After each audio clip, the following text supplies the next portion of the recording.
tubuuza nti nga ggwe olaba otya mu myaka 10 okuva kati bazzukulu baffe abanaabaawo mu budde obwo ffe ab'omulembe guno nga bajjajja baabwe kiki abajja okusinga okutwenyumirizaamu? Abazzukulu ne baza kututenda obuli bw'enguzi, ne baza na kutuwanikira ebendera bagambe nti bajjajjaffe bakalya enguzi basimba wakati, ne baza kutuwaana ekikonde ekiri mu palamenti.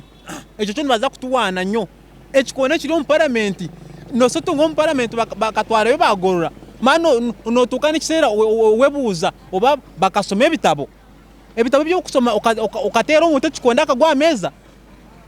Leero baza kututenda obubbi, baza kutenda na wanu banatera okuba yekeberesaho abaana ne babba, ne baza kututenda era ne baza kuwanika emikono abazzukulu bagambe nti mwebale mukabba mukakuba ebikondo mu palamenti. Nikyo kyokka ekibakuza kwewaanamu.